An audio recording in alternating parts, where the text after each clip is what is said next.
నాకు mad the తీసుకొని ఒక సీన్, మ్యాడ్ 2 మనం మాట్లాడుకోలేదు. మ్యాడ్ ని తీసుకుని నాకు ఎగ్జాంపుల్ ఇవ్వండి. ఒక సీన్ అనేది ఎట్లా బిల్డ్ అవుతుంది, లైక్ ఆ సీన్ కాన్సెప్ట్ ఏంటి? లైక్ ఫర్ ఇన్స్టెన్స్ ఇప్పుడు నాకు మ్యాడ్ లో ఫిల్లర్ జోకులు ఉంటాయి చాలా.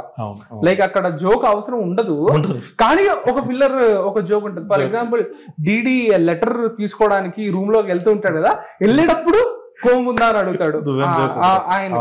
సో అవన్నీ ఎక్కడి నుంచి వస్తాయి అని, అది నా క్వశ్చన్. అదే మామూలుగా స్టోరీ వైజ్ ఆలోచించాం అనుకున్నాను. నాకేమనిపిస్తుంది అంటే ఇక్కడ జరగాలి, అది చాలా బోరింగ్ ప్రాసెస్.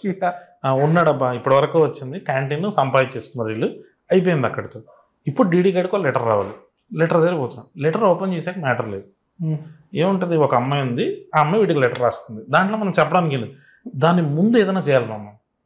అంటే నేను నీకు ఇన్ఫర్మేషన్ ఇస్తున్నా, ఆ ఇన్ఫర్మేటివ్ సీన్లో నేను ఏం చేయగలుగుతున్నా అంటే, వీడు దారిలో వస్తున్నాడు, ఓ బట్టతల్లాడు కనపడాడు సార్ వాడిని పోక్ చేస్తాడు. వీడు లోపలికి వచ్చిన తర్వాత లెటర్ రా అంటే, ఏమైందిరా నాన్న లారీ గుద్దేసిందా, అమ్మని ఏమైనా చంపేసిందా, చెప్పరా చెప్పరా అంటాడు.